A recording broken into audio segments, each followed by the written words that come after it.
Thanks, Kenny, for organizing, and Daniel for providing the platform. Today, Tony G will have the session. Thanks a lot, Tony, for the preparation and having the discussion. The topic is the changing landscape in Malaysia's real estate, post-COVID and trends. Tony is the executive director of Fair Play Realty, Sdn Bhd, and Triple T Property. I'm not sure if you call it TTT or Triple T. I think Triple T sounds cool. Okay, I tell you something about Tony. His bio, his background is quite interesting. The next time you play golf with him, you can ask for all the details. So he basically graduated with actuarial science degree 2007 at the UKM. Because he loved working with the numbers and the data. He was employed by British American Tobacco, Malaysian Life Insurance Group Berhad, and Hong Leong Investment Bank. He was into retail business with notebooks, computers, smartphones for 3 years until 2014. And then he joined 2015 without any past experience, the property industry. Interesting change, focus on developers projects, primary market, residential. He used social media and internet marketing to market residential properties and became one of the fastest rising team leaders in the company history. And then after a few months, he continued to study further part-time, and he graduated with an executive diploma in real estate from the UCSI University in 2018. And that was also the time when he became a probationary estate agent. I got his own license to operate in a real estate agency firm. And that's where also he started then Fair Play Realty Sdn Bhd in 2018. Customers, past and current, include Sam Darby, IGMU, OA, Tropicana, WCT, minus the Platinum Victory, Skyworld, and many more. But I think Tony will tell us a lot more about the companies that he's leading, what they are doing, and especially, again, what is the current trends in the real estate industry.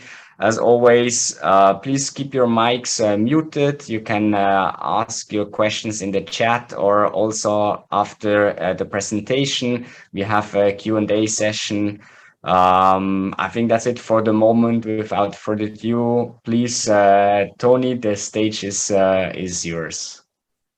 Thank you, Patrick. Thank you very much. Thank you, Kenny and Daniel, for organizing this webinar. Okay, first time handling webinars in this on course. Excited as well as nervous. Okay. For today's topic, all right, I can only share from my perspective, okay, in the field, as well as with my observation and conversation with other agencies and people in the industry. Okay, maybe what my views that I'm shared today, it can be like very different from what other industry experts out there. But I would say this is all like first-hand data, because we are the one who actually deals with the clients. We are the one who deals with developers. We don't do like reports prepared by developers. We somehow know the market because we are inside the market ourselves. Okay.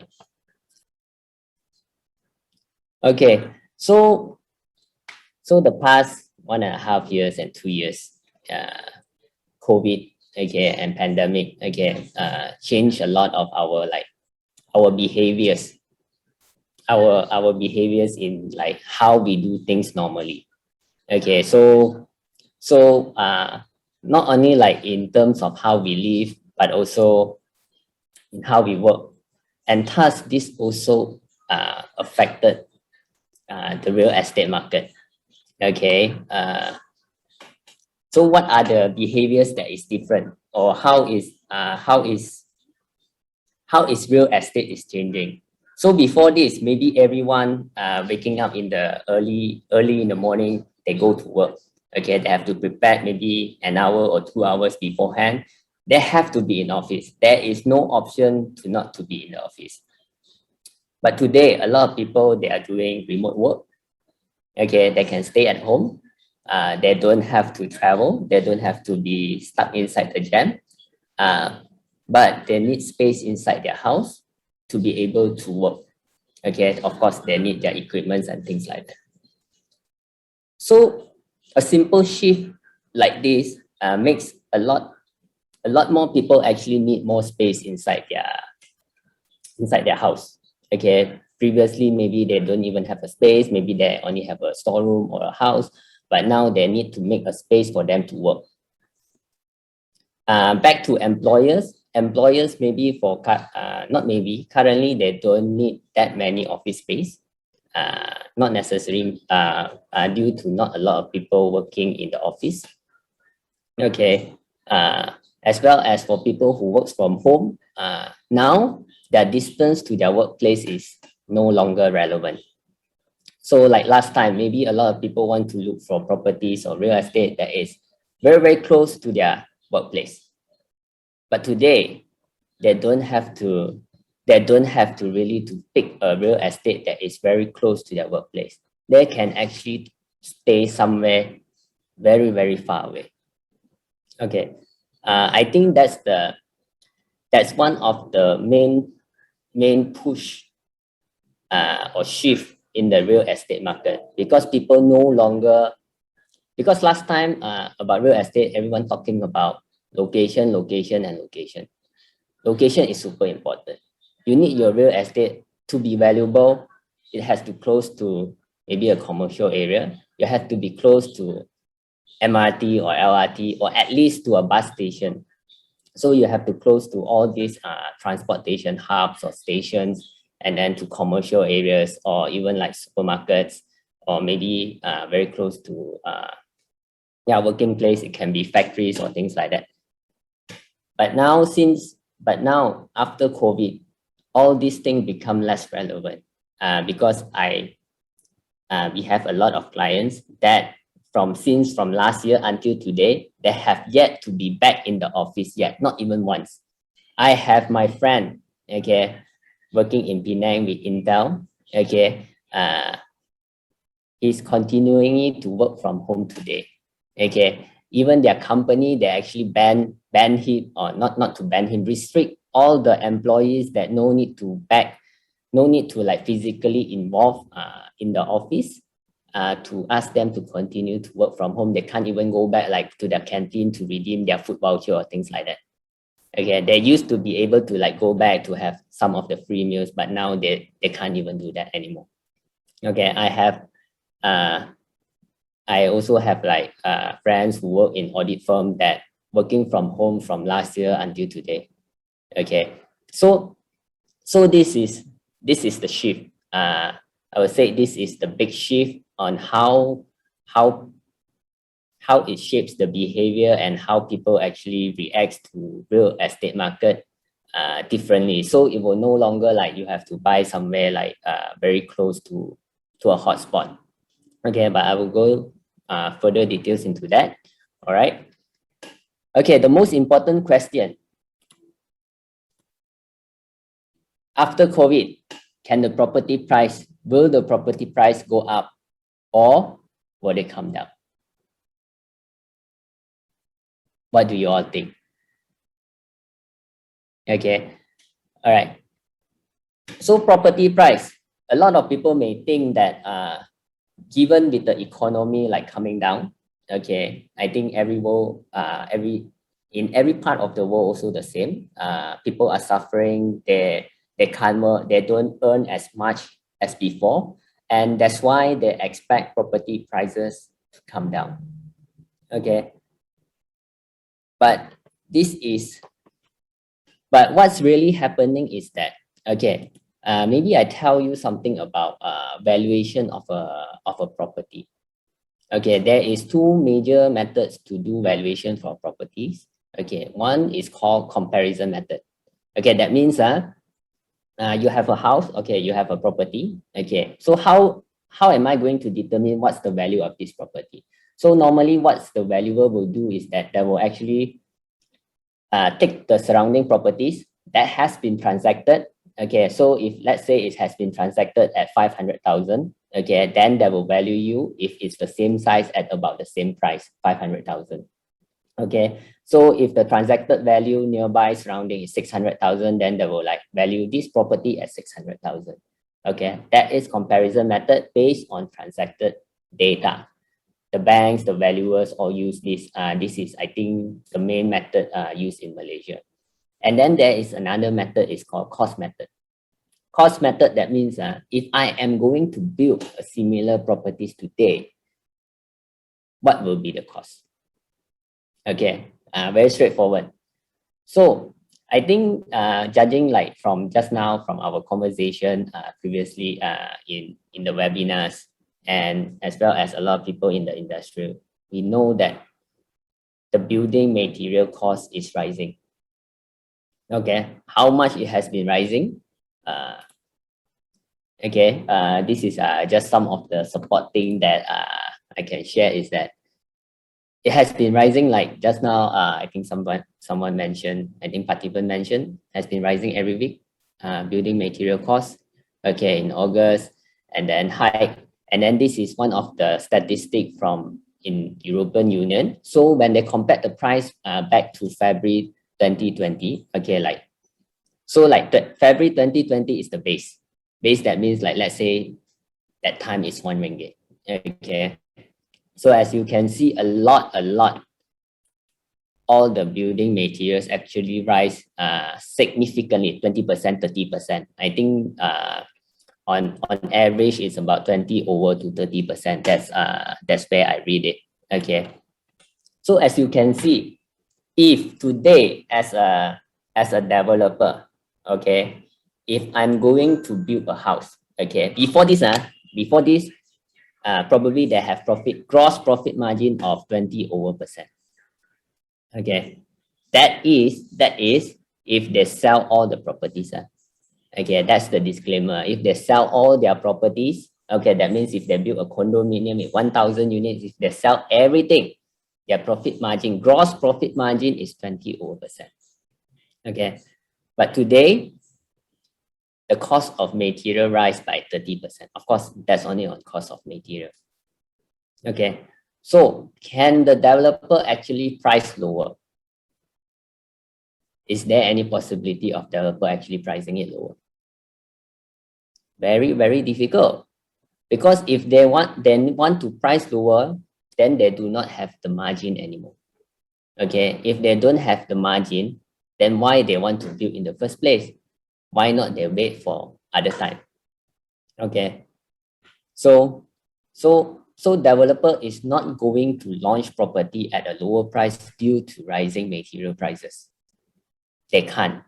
Okay, what they do is that at this point, they stop building, or they stop like planning for new, because if they are going to use the current material price to price for the current property market with the pandemic, actually but the people who want to buy properties, okay, they can't afford it because it's even higher than before. How are they going to be able like to afford it? Even before this, the property market is not like very, very hot, whereby people like keep on buying and buying. Okay, then now you want to increase the price further. So it's a mismatch.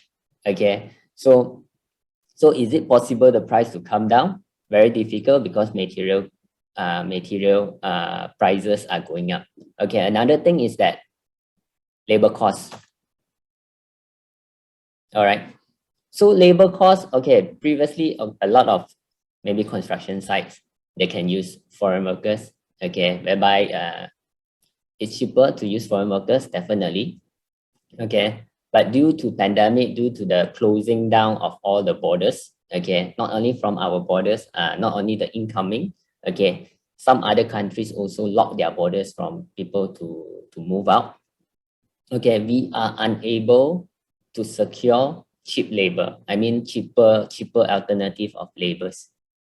Okay, so they have to pay more. Okay, but not only that, because labor cost, one is like, okay, you pay them for how many months. But the thing is there is also additional SOP cost. Okay, for example, government actually implement that there is some of the, like, the laborers accommodation, you can't do it like last time, like so many people inside one single house, so you have to separate them, so you have to, like, give more accommodation for them, so there's a additional cost over there. Okay, and because of some of the SOP, your construction site cannot operate at 100%. Okay, so what happens is that if you can't operate at 100%, that means the duration of your project will be longer. That means you have to pay maybe the cost of labor, instead of they can get the things done in 3 months, right? Now you need to pay for them for 6 months because they only operate at 50% capacity.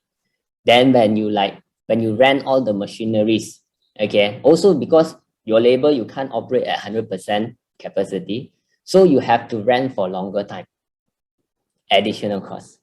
And then don't forget, there's also financing costs. So a lot of developers, not every developers, but a lot of developers, they also take financing. So now you have to, instead of when the construction begins and then you have completion, and then you can, like, take money from the banks, okay, from the buyers, okay, then they can pay. Okay, but now you can't, because, like, your construction period is longer, and then you have to pay for more financing costs because it's taking longer than before. So the rising cost does not only coming from rising material costs, it also comes from the labor cost and also SOP cost.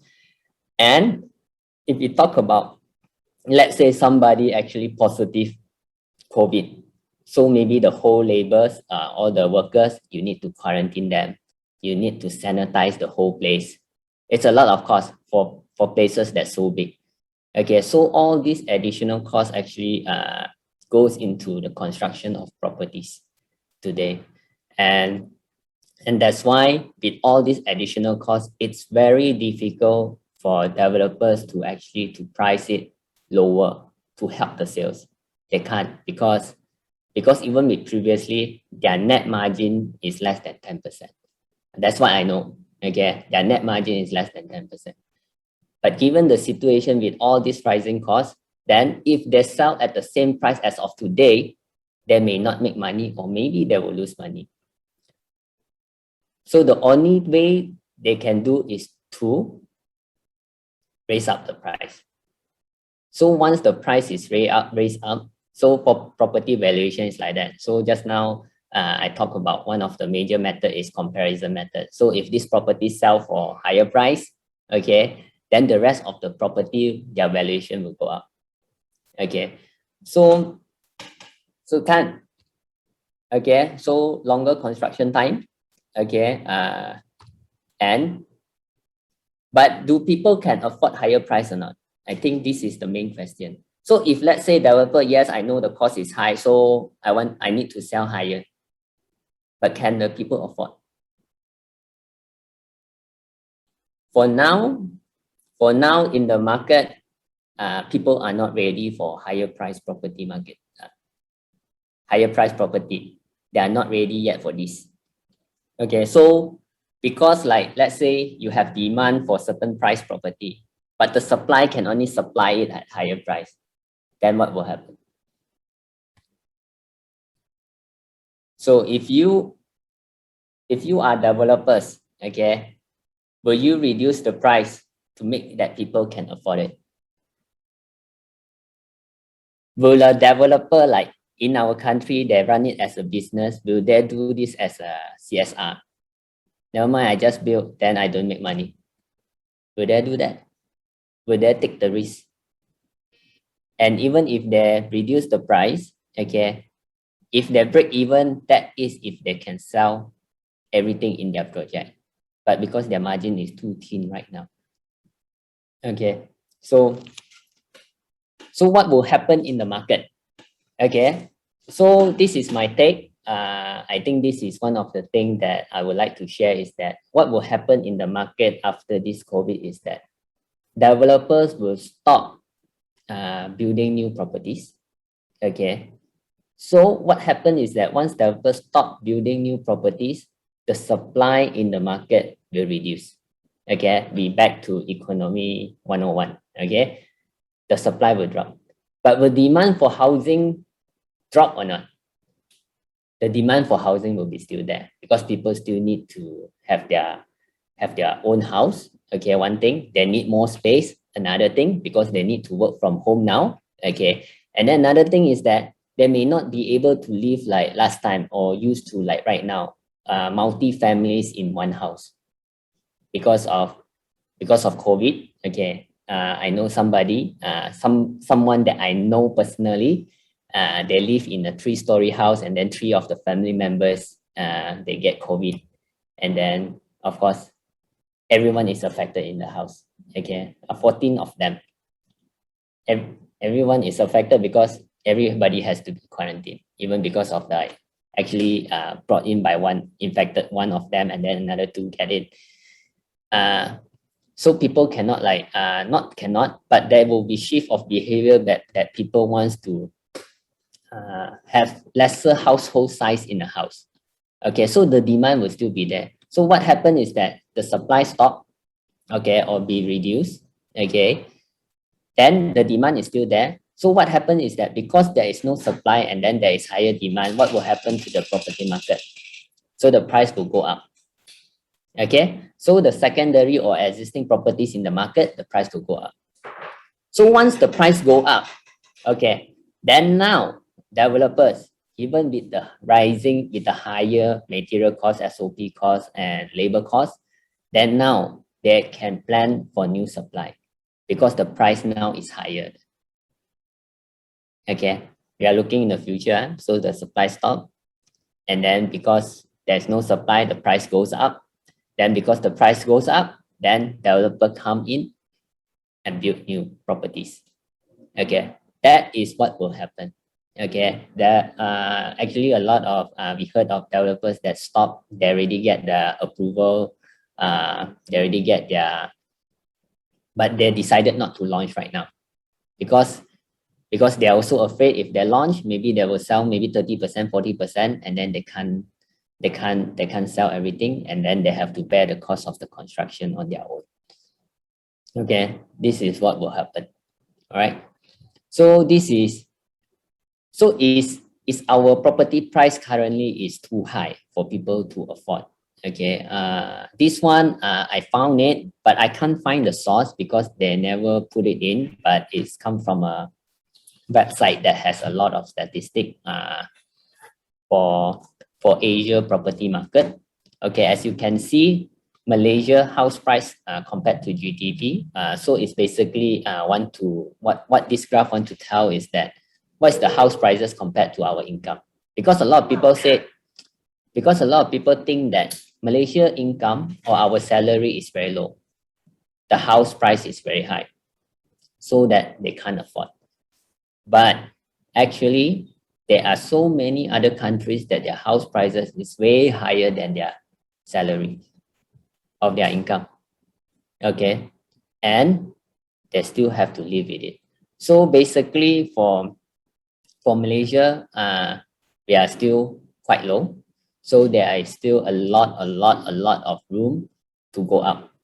Okay, that's what I think. Okay, because last time even like Japan, they launched 100 years loan, multi-generation loans. Okay, that means they can't pay. That's why they have to like pay for 3 generations. Okay, but I think that loan is not very a lot of people take up. But you see, they do that is because people can't afford. Like for us, we take 35 years loan. But I know a lot of people You don't pay up your property loan in 35 years. You maybe paid it up in maybe 15 years. Okay, on average, a lot of people paying up on like 15 years like that. So actually, it's not that difficult to afford a house. It's just that a lot of noises out there is that property price is very high. People cannot afford. But on the affordability, Malaysia is not ranked. I mean, not very low. On our house prices, it's still okay. Okay, compared to our income. Okay, another thing that I would like to share is that I do not know if you can see it clearly or not, but this is the household size.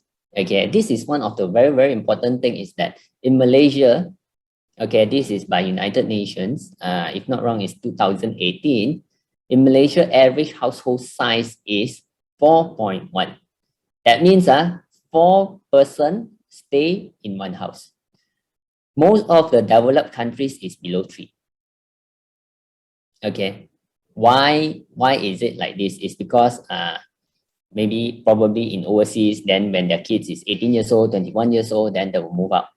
Okay, and then they don't have large families. In Malaysia, we still, a lot of people still stay with their parents, and then they have kids, they all stay together.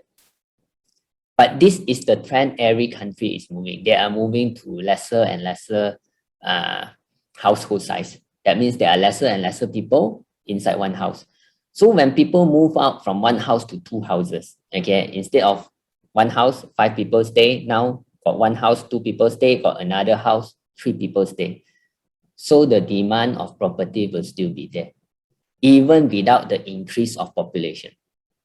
Okay, even the population remain the same, okay, but the demand for property will still increase because of how people move out from their families, or then maybe they need their own space, especially like post-COVID, they don't want to stay together with family members that maybe they work at other places. So they need for their own space. So they need properties. Okay, so the demand will be there. All right. Okay, so what is the 3 sectors with increased demand? Okay, this is really from our agencies' first-hand data as well as with our associate agencies. So all this data is from our own transactions and meetings with clients. Okay, this data is not coming from NAFIC, not from the data providers by the government. Okay, one thing I want to highlight is that the data provided by the government, what's the transaction values, how many transactions, they are actually based on memorandum of transfer. When the stamp duty is paid for the transfer of title, that's where they recorded it. Okay, it's actually way lagging behind, especially for us where we do primary market. That means we sell developers project. We sell this year, okay? But the MOT, the memorandum of transfer, the perfection of title will only happen maybe 3 years or 4 years later. So it's very lagging data. All right. Then there is also this one data that is provided that suppose every developer provides to the government agencies for how many sales they recorded. But a lot of developers that I know, okay, they don't take this seriously. Okay, because they need to submit a report, then they just submit it. So they just submit it. They just submit the report due to their need to submit a report. So it's not an accurate report at all. So that's why we don't use the kind of data. Okay, we don't use the official data. So this is like from us, from agencies. Okay, what we see is that we see a lot of new demand, a lot of demand for landed properties. Okay, what we see is that previously we have projects whereby landed properties completed, that means ready to move in, unsold. Okay, unsold. All right.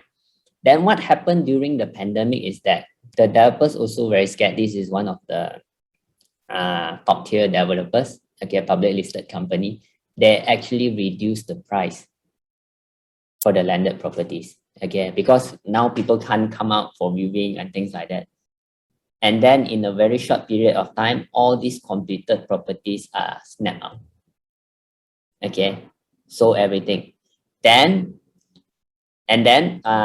for one phase, they sold everything. Then they got another phase. So now this developer, they actually increase the price. Also, everything is sold out. Okay. So we also see landed properties in outskirt areas. Okay. Rawang, Sungai Buloh. We have in Ampang. Okay. We have in Kota Kemuning.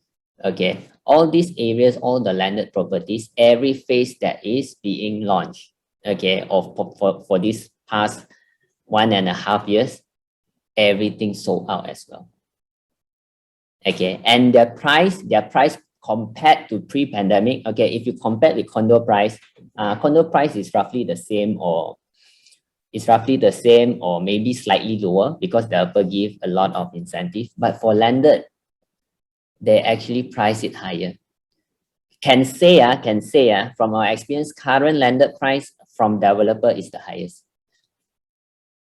Okay, due to the demand, especially those completed one, basically it's all gone. Okay, and then the new launch, every phase we open up, like the developer open up every road, right? They don't open the whole thing. They will like open like maybe 2 rows. Okay, it will be snap up and then snap up and then snap up. That day I also have agents, have sales, but basically everything is booked, but the client just want to try their luck, that he will do everything, do the loan, everything, just hopefully got somebody, their loan is rejected or he decided to cancel so that he can get. So it's like people queuing for the properties, for landed properties. Okay, and one of the reasons also is because during pandemic, a lot of people now realize is that they don't mind their properties actually very far away from their workplace. Okay, because they don't, okay, like just now I mentioned few examples, they don't actually go back to office anymore. And for some, even when they go back to office, there may be like once a week or maybe twice a week. So they can live with it. So even if it's very far away, okay, it doesn't matter anymore because it's not like something that you need to do every single day. But what is more important for them is that they want more space that condos can't provide. They can have their own rooms for their work. They can have their own rooms for themselves. They have a living room. They got enough space for them. So this is one of the big behavior changes, that because last time when we tried to sell all these landed properties at outskirts, actually very little agents want to do. Because for us, we can sell those in the middle of the city. Why are we going to go outskirts and then try to sell the landed properties? Okay, it's not that their commission is higher also. Okay, but now landed properties, actually there are a lot of agencies doing. Last time they don't even want to do, you don't even find agents want to go to like those outskirt places. Not to say totally outskirt, but very far away. But now all the agents also know all these landed properties are hot properties. They all go there, and then people like, they don't mind. Yeah, even if it's far, it's okay because they don't have to go to office every single day. So suddenly the location, like maybe like 30 years ago, the mantra when you want to buy properties, you want to have to choose location and location and location, is not very true anymore for now, because it's not important. Okay, all right. So next, another one is that we see a lot of people buying is affordable housing. Actually, my company, we do a lot of affordable housings in KL. So we do a lot of Rumah WIP projects. All the Rumah WIP projects that is being launched, same. It will be sold out in like maybe 6 months like that, normally. Maybe 6 to 7 months lah. Everything will be taken. Okay, so what is this affordable housing? Affordable housing is a condominium, 3-bedroom, 2-bath, whereby it's priced at 300,000, come with all the facilities. Okay, so is affordable housing only for those people that buy their first house? Yes, most of them.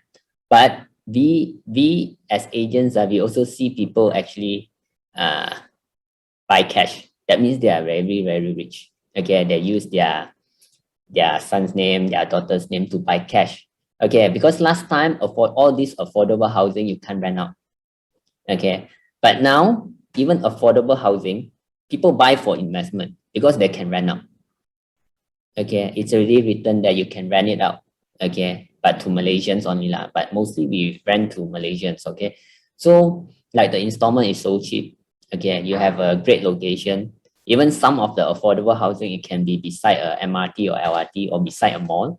Okay, and then for 300,000, and then you easily can get rental higher than that. So even there are investors also can buy, but of course it depends on if they have any proxy or people to put in. But most of them are first-time home buyers. They buy affordable housing. Okay, not everyone looking for houses like maybe I'm talking about condo 400, 500,000. They actually look for 300,000 for a start. Okay, especially pandemic. I think they realize is that maybe they don't need 500,000 house, which is the same size as a 300,000 house. And then a lot of the affordable housing is quite nice right now. It's not like people think, oh, it's very rundown or things like that. It's very nice. It's come with all the facilities, and that's why people go for this. Then why developers can do this affordable housing is because government actually give a lot of incentive in the way they pay their deposit, way lower deposit. They can claim their money much faster. Okay, and as well as the most important thing is if you build a normal condo, okay, there's one thing that is called plot ratio. Okay, that means on your land size, okay, you can only build how much space. But when you build affordable housing, you can actually get a way higher plot ratio. That means, okay, for example, you have 1,000 square feet, okay, probably the land is plot ratio is 5:1, okay, just an example. So you can build total for 5,000 square feet. So maybe you can build 5 units. But now they can give you plot ratio, let's say 10. So now you can build 10 story instead of 1 story, instead of 5 story. So because you can build more stories, then you can cover back the cost. And as well as some of the land, there's no land cost. So it's actually given by the federal or by the state government, or to lease it. So it's like very, very cheap. Okay, so there's like you don't have to acquire the land, so you don't have land cost. You pay lesser deposit, you can claim money faster, and then you can build more houses. The normal one, you can't build more houses, okay, because they have this plot ratio. There's something that guided the whole property developments over here. Okay, so that's why some of the developers, when they have land, okay, but this is before COVID, they also apply to build affordable housing, because affordable housing actually they can make more money than build a normal one, because a normal one you can build so little units, so you have to sell expensive. Okay, but expensive you cannot sell, but now you can build more but you sell cheaper. Okay, so that's why a lot of demands on affordable housing. And another one is warehouses and factories. Okay, this is also where a lot of demands coming in. Okay, just now we also discussed why is it so many people looking for warehouses and factories right now? Okay, isn't like the economy is very bad and things like that? Yes, the economy is very bad, maybe for 90% of the people, 90% of the industry, but there is this 10% of the industry that is doing very, very well. So because in every economy, the amount of money in the market is the same. Okay, so now the money don't flow to this 90%, but it flows to this 10%. Okay, it may not be exactly the same. Okay, the value can be lower, but because previously you have to share with all these 100% or maybe 100 industry, now the wealth is shared by this 10 industry. That's why they get a lot of profits and revenues and orders, and they have this cash, and then that's why they want to expand. They look for factories, they look for warehouses as well. Warehouses also due to logistic challenges that we face right now on the shipping. Okay, it's very, very expensive, and then it's very, very long. Okay, so what they do is that when they have bigger orders, then you need more space to store whatever items that you are trading or selling or producing. Okay, factories also, because there are a lot of orders, and then they want to expand, and then they even take up some of the newly built one or before completion, because now they can expand their business. Some even expand to another type of business. Okay, they may be doing one thing, but because they have cash, then they do other type of business as well. That's why the demand for warehouse and factories also increase. Okay, I think last 2 weeks we launched one industrial park. Okay, near to Kundang. All right, launch one phase, 3 days finish. Launch another phase, 3 days finish. So it's like the demand is cannot say it's unexpected, but it's there. It's more than whatever the developers or whoever wants to build the new one not so many people wants to build warehouses and factories right now, but the demand is there. I mean, so this is it. But why is it people they don't buy the existing one? Because a lot of existing business, although their business slow down, it does not mean necessarily they close down their business. So if you close down your business, maybe you sell your factories or you sell your warehouse. Okay, but they still have cash from previous operations. That is not so bad. Maybe they are not making money now, but they're still continuing to occupy the current warehouse and factories. That's why when this industry they expand, they need to look for new warehouse and factories. That's why it's not surprised that just now Daniel shared Raymond actually sold a factories at a way higher price than before. So it's a good timing. Okay, it's a good thing to happen. Previously, yes, you just continue, you want to sell, you can't. But previously, yes, people rent, but now people has money, so they buy when they have cash. Okay, so that's a very, very big shift lah. So some industry they really makes money, and that's why they move into all this. So just now landed properties, location is no longer important. What they want is like for the size, and then affordable housings. A lot of people, okay, better house, cheaper price, good location, right in the KL. Very good. A lot of people looking for that, especially first-time home buyers, and as well as warehouse and factories. Okay, and then there are also the logistic booms. Certain industries that is doing very, very well. They are really looking for a lot of warehouses. Okay, all right. Next thing is secondary market. All right. I would like to share, this is something of my understanding of the secondary market. Secondary market, that means sub-sale lah. So you own a property, you want to sell. Okay. By owner, not by developer. Maybe just now I said a lot is by developers, whereby that's what I've been doing all the while.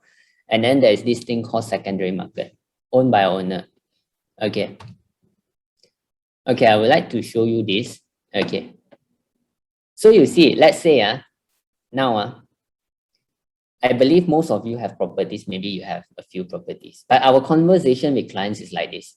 Okay, we ask them to okay, they look at these new properties and then they say yes, they are interested, they want to purchase this new property, but sometimes they will ask us, I will buy this if you help me to sell my existing one.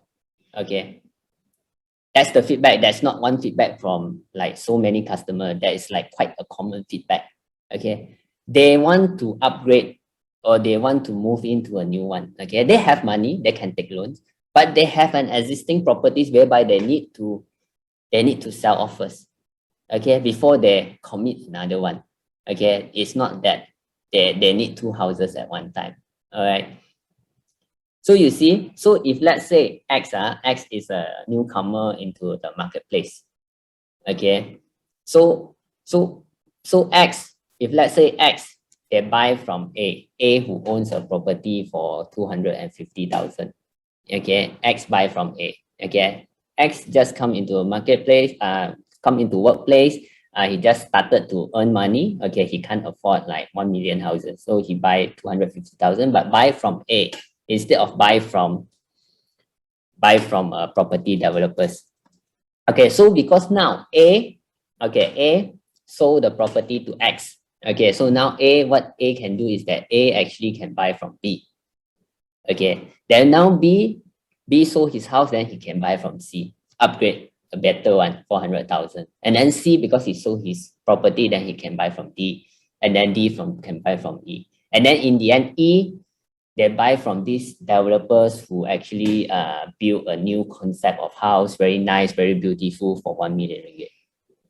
Okay, this is what actually happens in a lot of market outside of Malaysia.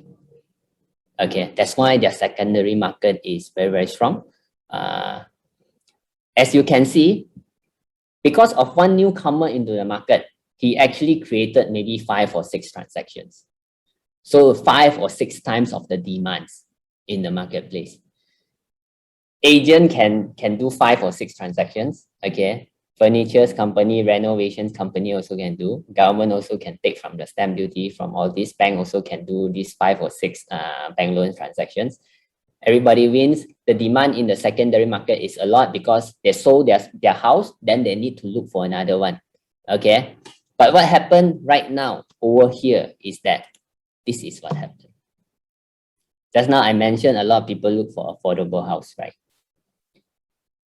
X just come into workplace. Okay, they earn a salary, they buy an affordable house, condo, 3-bedroom. Okay, then what happens to A, B, C, D, and E? No transactions at all. They stuck. You know, in economy, I think this is called multiplier effect or something like that. Okay, that means if like the bank, they put money into the economy, how many turns they can turn? They can flow inside the economy, how many times? Okay, there is something called like that, but I can't remember the exact name. Okay, but with our current market, what I see is that the newcomer into the workplace, they buy an affordable, and then the secondary market, that means people who own a house A, B, C, D, and E, they want to buy or they want to upgrade. There is demand. They want to upgrade, but they can't. Why? Because they can't let go of their current one. So everything stops. So this is what is actually happening in the secondary market right now. So if government continue, if government continue to provide affordable housing, like the cash, it will stop at the affordable. And then the secondary market will not move.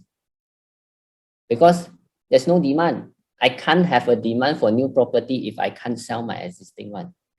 But even if A, 250,000 cannot sell, then how do B, C, D, and E sell? Because all the new one, that actually goes for affordable, and then it stopped there. Okay. So this is the thing in the marketplace. It's not that people, they don't want to buy properties. I know a lot of agents, feedbacks, also owners, they listed their properties for 2 years. Maybe there's only one viewing. Okay, last time used to have a lot of viewings in the neighborhood, but now maybe 1 year once, maybe twice, very little, because people, they can't sell their subset. They can't sell their own properties, and that's why they can't buy a new one. They can't upgrade. It's not that they can't afford to upgrade. They can upgrade, they can take higher loan, but they need to get rid. Not to say get rid, they need to sell their existing one, which can't happen because the money does not flow in. I mean, the chain of effect, it does not happen. Okay, that's why secondary market is very slow, even before COVID. All right. Okay, one last thing, okay, that I want to talk about is digitalization impact. Okay, COVID actually speed up a lot of digitalization. I mean, like for Zoom, I don't think a lot of us use Zoom as often as right now. Maybe most of us, we don't even use Zoom before this. Okay, maybe we heard of Zoom, but we never use it. Okay, now the way people work is that they work from home. They can totally work from home. Okay, so they need space inside their home, instead of they need space in the office. Okay, so can really companies operate this way or not? Remote work. Okay, even like before this, if you remember last time, there is this talk about high-speed railway from KL to Singapore. Okay, whereby 90 minutes you can reach. So what happens is that a lot of companies actually already plan to have their headquarters in Singapore, but their main office in KL. That means their HQ, everything registered in Singapore, but the bulk of the people who work will be based in KL because it will be way cheaper. If they need a meeting, then they just take the train 90 minutes, then they can reach KL. So easy, so simple. Okay. But now is that people can do remote work, and then now the bosses they are more open to all this remote work. So one thing is that they may not need as large office space as before. Okay, that is one thing. Second thing is that you will see, since people they don't go to office as frequent anymore. Okay, so property in outskirt area, the demand will go up. Okay, this is how I see it. The demand will go up, and one of the things that I see that will be happening is that the demand not necessarily like in Klang Valley we have most of the offices, right? Maybe we talk about Semenyih, Rawang, Sungai Buloh, but I don't see the impact until here. I see the impact will go to Seremban, Malacca, maybe Ipoh. This is what will happen. That means if let's say or Penang, like let's say for example, I'm not from Ipoh, but let's say my hometown is from Ipoh. Okay, my hometown is in Ipoh. Okay, then now what happens is that I can actually work in Ipoh, work in my hometown. Okay, then more and more people will be working from their hometown. And then the good thing is that when these people, suppose their company is in KL, but they work in their hometown, what happens is that they earn their money and then they spend in their hometown. So the economy of their hometown will increase. Okay, this is the impact that I see, because this is how China grow at the very, very beginning, because they set their wages is that no matter where you work, it will be paid accordingly. That means they have like a standard over there, so that people will spend inside their town or their hometown, and then there will be more demand for properties in their hometown, and then even their businesses will boom because there's more population in their hometown right now. Because if not, everybody is in Klang Valley, but now they can move back due to remote work. Okay, one last thing, okay. Well, I see Patrick on the camera already. Okay. Okay, one last thing is that you see with the COVID, we have this Grab, okay, and then actually upcoming, this is one very huge trend is that we have this something called driverless car.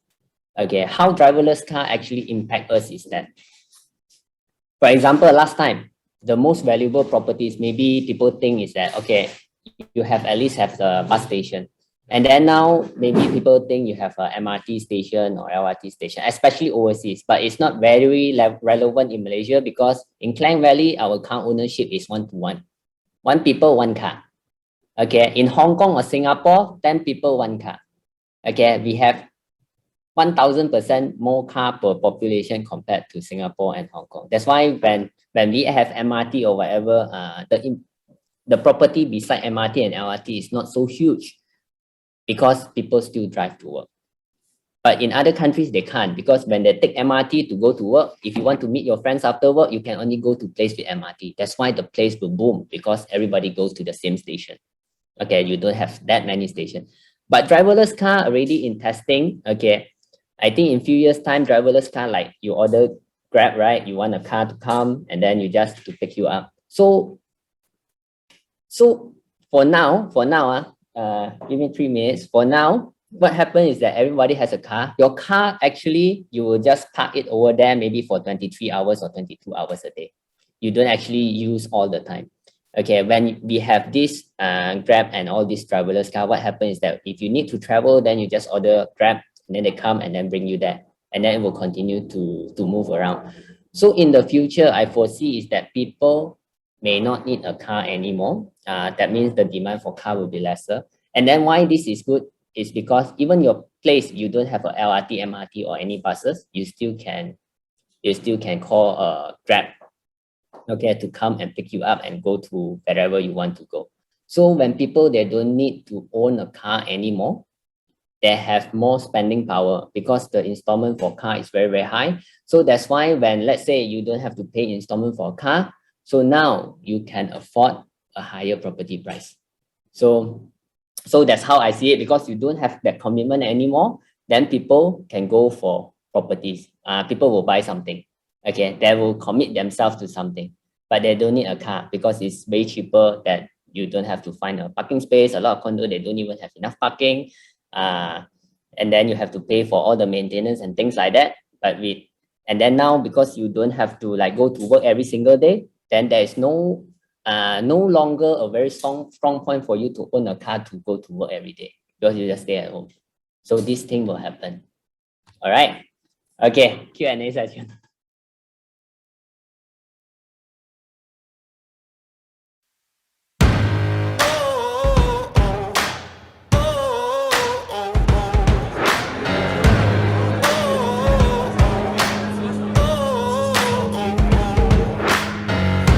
Soles of my shoes are worn, the knees of my jeans are torn.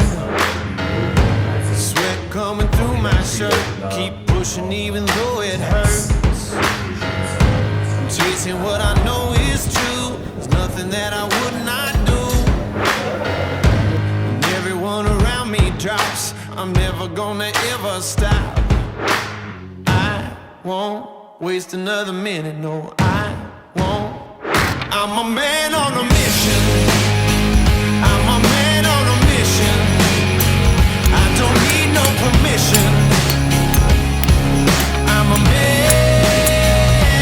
on a mission. Take it up now, take it up. I ain't waiting and wishing. Take it up now, take it up. Oh, I got that ambition. Take it up now, take it up.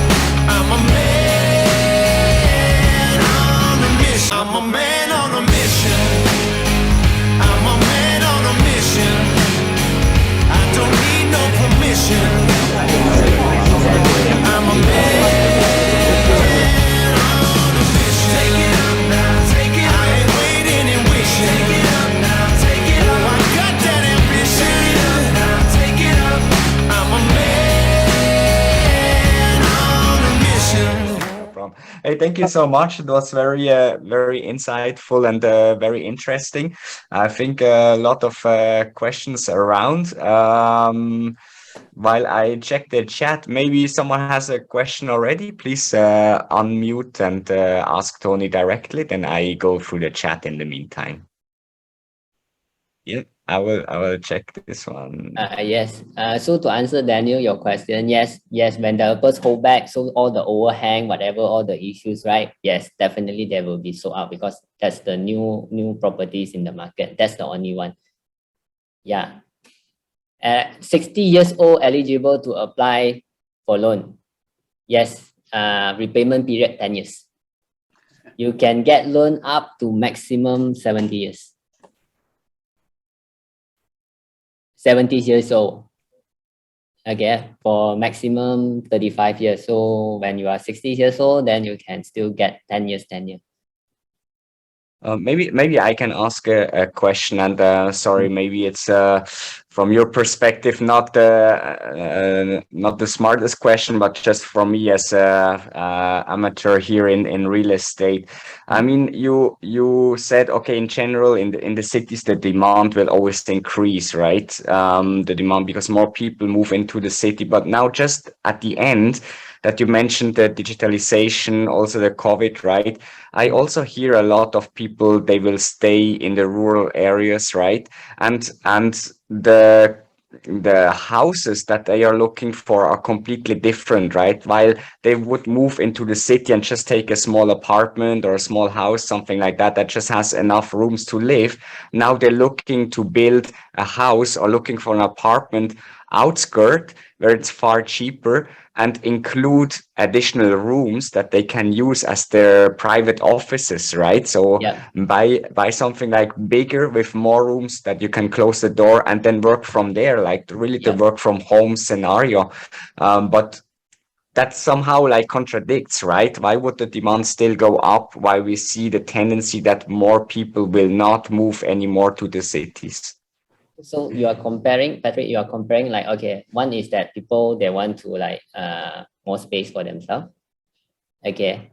Another thing is that you ask about why do people want to move to the city. Okay.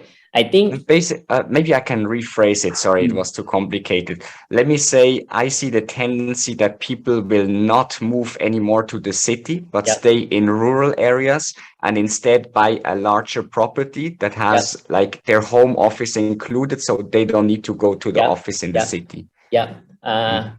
I totally agree with your what you say just now. Actually, that's exactly how I see it, is that people, they don't necessarily needs to get into cities anymore. They don't. Actually, the property demand will come from outskirt area. That just now I meant is that it's not only outskirt, you see. It can be even at their hometown area, is another town in Malaysia. It's totally another town, whereby it will boost their economy there as well. So, but then when so people, they don't have to like really like go to straight away to the city center, and then it's so expensive, and then it's like so small space. So I believe this type of properties will not be relevant for people who really stay with their families. Okay, but it does not mean that they don't have demand at all. So the demand will be like very different. Maybe they are single, or maybe it's just two of them.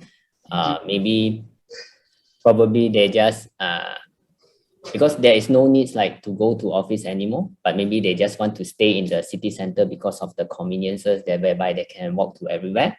But I believe is, let's say for local people, even for now, for us, we also do want to stay in the city center, especially in the city center, because of the jam, because of hectics and things like that. And also, of course, it's expensive. But the demand is not necessarily only coming from locals. Also, because actually deep inside, I also hope that one day the government will, like, all the restriction that place on foreigners to buy properties over here, they lift that one, and then the property market will like boom, because this is such a nice place over here. Okay, so once they lifted the restrictions, and then everybody will make money through properties, because actually our home ownership rate in Malaysia is ranked 29 in the world, highest. 76.9% people own a house in Malaysia. So if foreign money comes in, then everyone who owns a property definitely make money, because the house price will go up. Yeah, I agree. Definitely. Currently a bit challenging, yeah. But thanks a lot, Tony, for the explanations. Tony, Yep. Parthiban here. Yes. Hi. Tony, actually, I want to get some advice from you. I mean, I might be a bit mean to my neighbor factory and all. Okay. But it's an unfortunate, what do you call this, incident that happened to them. Right now, I'm in the midst of expanding my factory, and actually, I was looking around Telogong itself, and just a few weeks back, my neighbor's factory caught on fire, and actually, sadly, the entire factory collapsed. And now, actually, I'm thinking of getting the land there, but the sad part is that the factory has burned down. Of course, I want to purchase the land there. Do you have any advice on that? Maybe anything that you can give? Like you mean you want to purchase that land? Yeah. I mean, normally some people they say that a burn factory is not a very good thing to buy, but it's not a factory, because I just want to buy the land over there. Okay, I don't see any problem with that, because it's burned down. It's even cheaper for you like to rebuild everything, because a lot of time factories, the design, everything may not suit what you need. Then you can actually plan. I think it will be even better for you to like build from ground up. It's totally empty, right? But the price range over here per square feet is going up to 85 to 90 ringgit per square feet, which is for the industrial rent. Okay. Do you think I might have a chance for me to get a good pricing? Okay, I think pricing is all based on supply and demand. As we just now when we went through, yes, actually industrial land or is actually going up a lot of demands. What I see is that don't be afraid of making purchase because of the price. If you see like I love to see like Hong Kong market. Okay, because everybody knows there the property price is very high, right? Correct or not? But do you know that who actually buy at the highest price? We don't. Because they always break the record price, right? Because what we are taught is that we always have to buy below market price, correct or not? Yeah. But you see, there are rich people, they actually break the record price.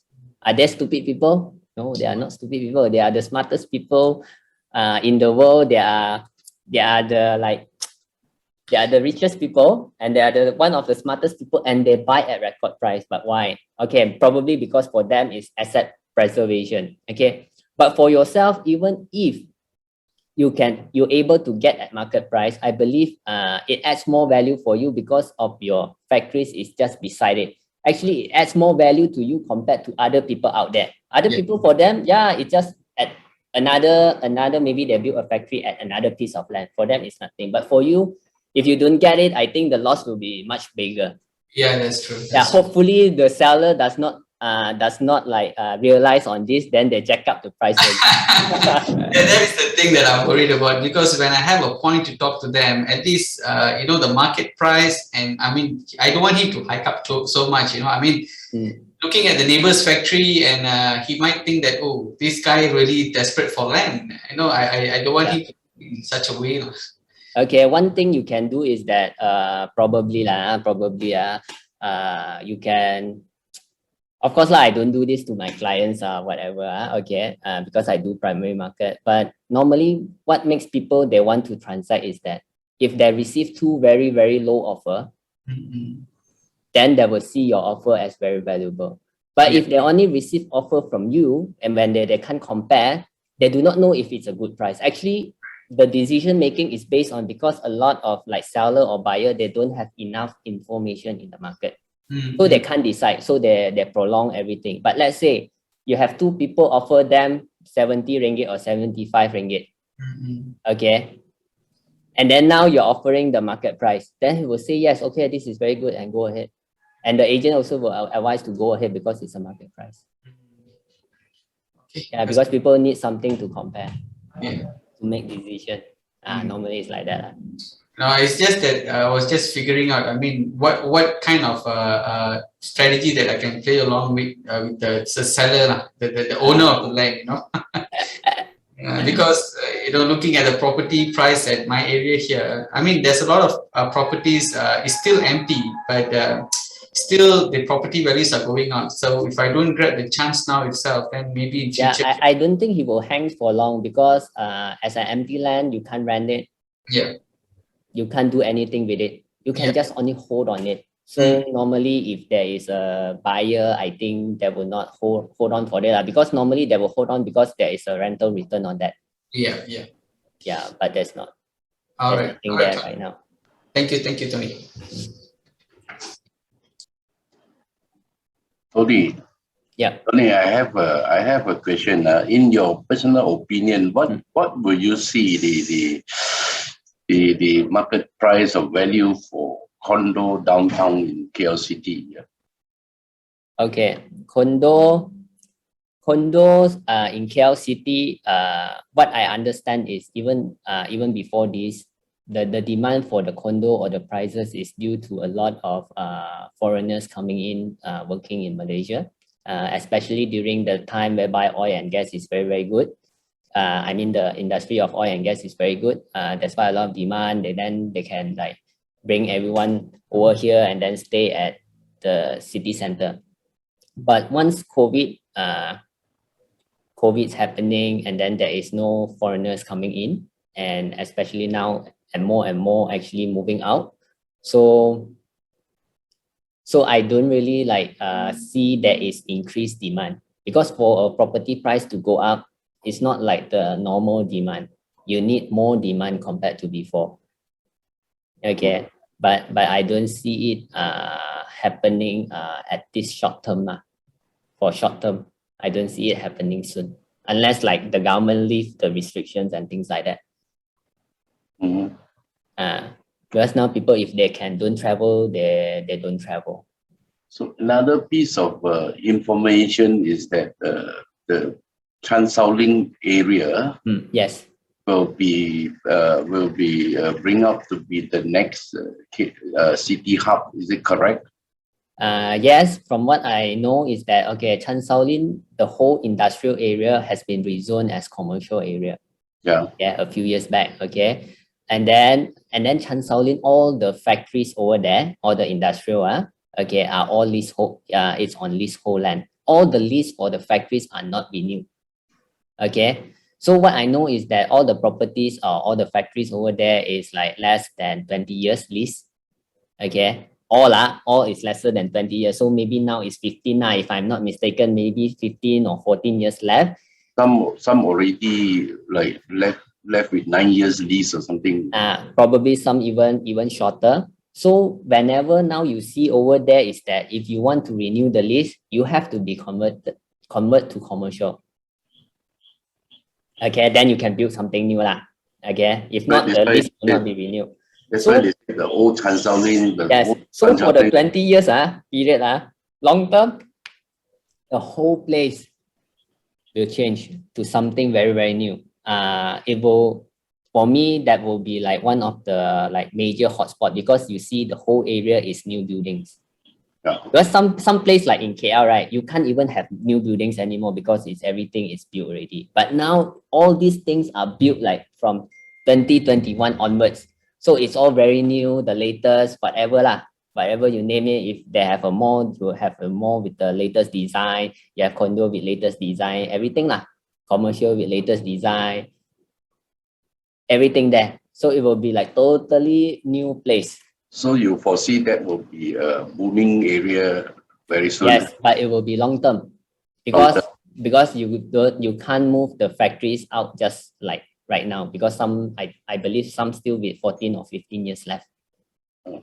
But it will be very fast. It will be very fast.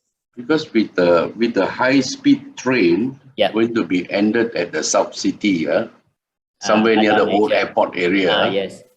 Then that area, because of the high speed train from Singapore, the end station is going to be there at the old airport area. Yeah. Which is the closest to Chan Sao Lin area. Yes. And I see also Chan Sao Lin area now, they are all new and modern industry going in there, like BMW and things there.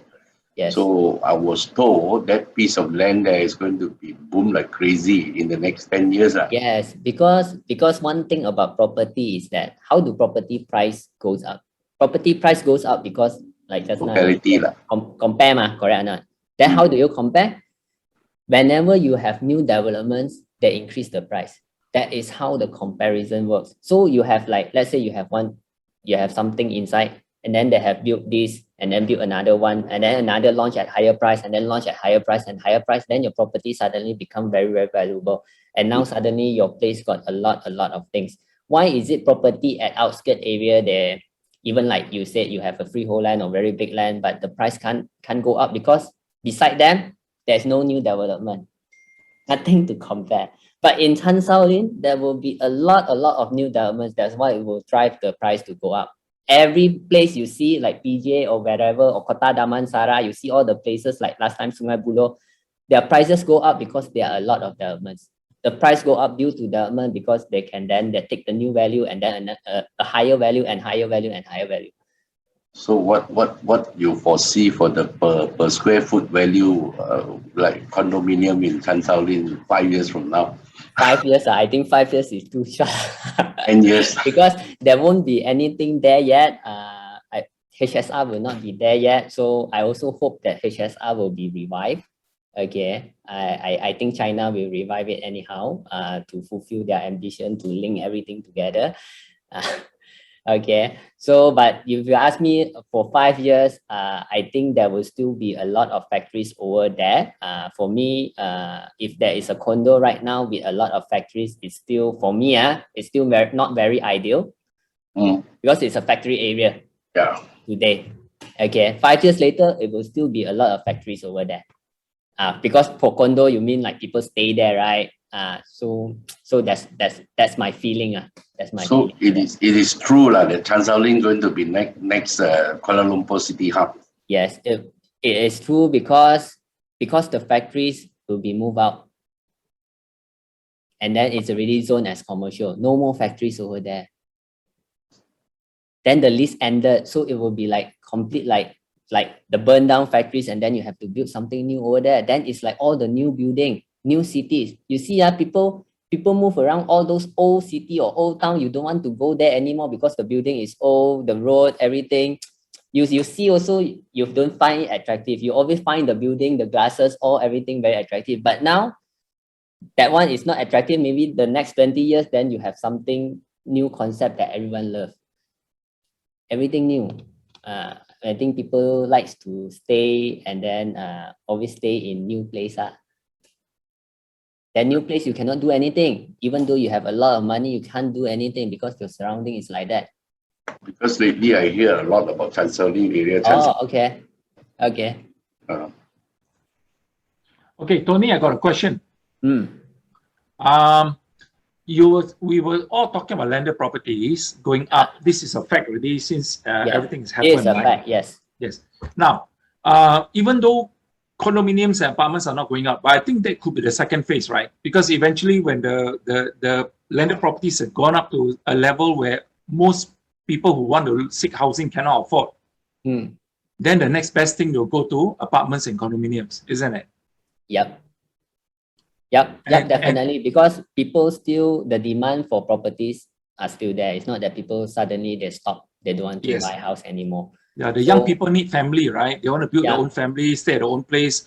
In the end, they cannot afford any more landed properties because it's beyond the reach. Correct.